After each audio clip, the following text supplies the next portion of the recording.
SSC 2024 যারা গণিত পরীক্ষা দিবা বোর্ড পরীক্ষা তোমাদের, দেখো পরিসংখ্যান থেকে 17তম অধ্যায় পরিসংখ্যান থেকে এইগুলো এমসিকিউ রাখা হয়েছে, বাছাইকৃত এমসিকিউ, যেখান থেকে তোমার বোর্ড পরীক্ষায় ইনশাআল্লাহ কমন আসবে।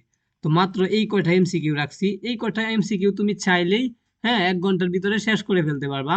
তো চলো এখন আমরা এই এমসিকিউ গুলা পড়বো এবং শিখবো। তোমরা যারা এই পিডিএফ গুলা নিতে চাও, পিডিএফ গুলা নেওয়ার জন্য কি করতে হবে, 018 54 91 22 এই নম্বরে তোমরা হোয়াটসঅ্যাপে নক দিবা, ঠিক আছে? হোয়াটসঅ্যাপে নক দিবা, দেওয়ার পরে তোমাদেরকে পিডিএফ গুলা দেওয়া হবে ইনশাল্লাহ।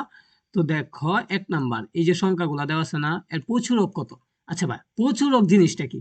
তোমাদের যদি বলি এখানে প্রচুর কি আছে, তুমি বিছায় বাইর করবা, যেটা বেশি জিনিস আছে এটাই প্রচুর আছে।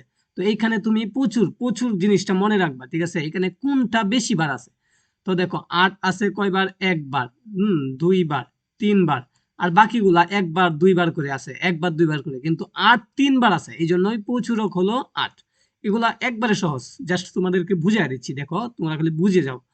2 নাম্বার, উপাত্তের ব্যবহৃত সংখ্যাগুলোকে কি বলে? চলক বলে, ঠিক আছে? এরপরে উপাত্তে সংখ্যা n বিজোড় সংখ্যা হলে মধ্যক হবে, n বিজোড় সংখ্যা হলে মধ্যক হবে, এই যে এটা আমরা সূত্র পড়াইছি, n প্লাস 1/2 তম পদ। এরপরে দেখো এই যে সংখ্যাগুলো দেওয়া আছে না ভাইয়া, নম্বরের নম্বরগুলোর গড় কত? গড় মানে তোমাকে কি করতে হবে, এই যে সবগুলা যোগ করবা, ক্যালকুলেটরে তুলে যোগ করবা, 30 যোগ 40 যোগ 42 যোগ 50 যোগ 56 যোগ, সবগুলা যোগ কইরা জয়টা সংখ্যা হয় না ভাইয়া, অয়তদে ভাগ করবা। যেমন 1টা 2টা 3টা 4টা 5টা 6টা 7টা 8টা 9টা 10টা 11টা সংখ্যা হয়েছে এখানে।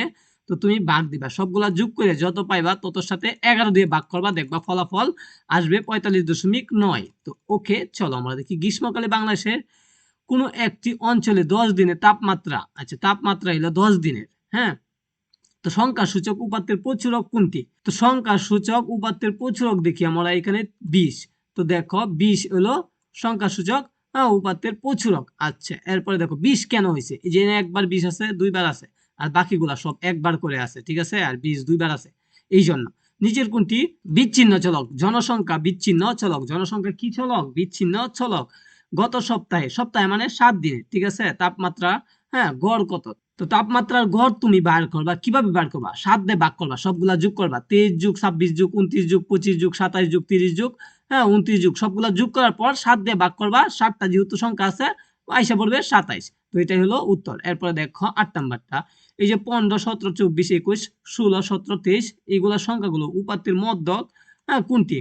আচ্ছা, তুমি মধ্যক কিভাবে মধ্যক কিভাবে তুমি বের করবা? দেখো এই যে সংখ্যাগুলো দেওয়া আছে, তোমাকে যদি বলি মধ্যক বের করার জন্য এই দিক দিয়ে 4টা, এই দিক দিয়ে 4টা বাদ দিয়ে এই 2টা সংখ্যা ভিতর থেকে আমাদের মধ্যক বার করতে হবে, না ভাইয়া এভাবে মধ্যক না।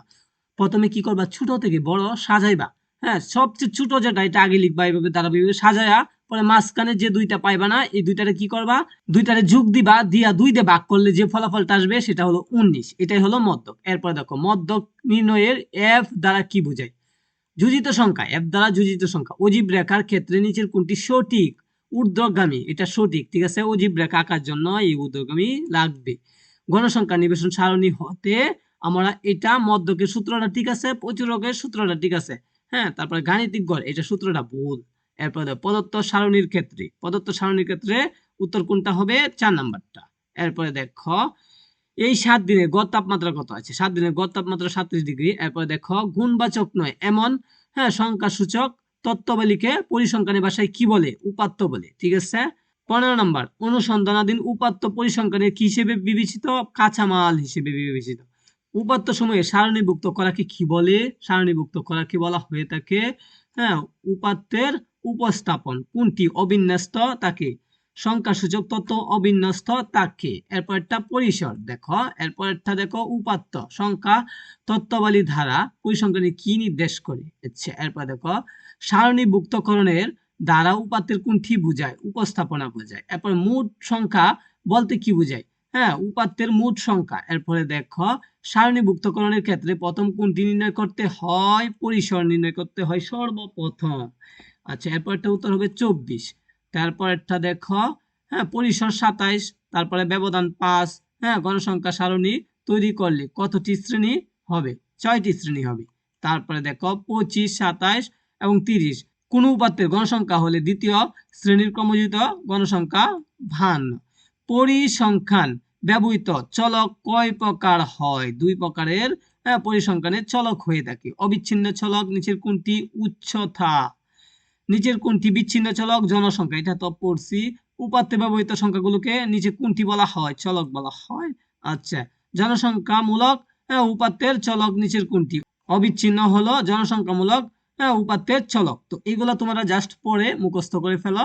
হ্যাঁ, ভালো করে বুঝে বুঝে পড়বা, যাতে পরীক্ষায় আসলেই তোমরা আনসার দিয়ে আসতে পারো।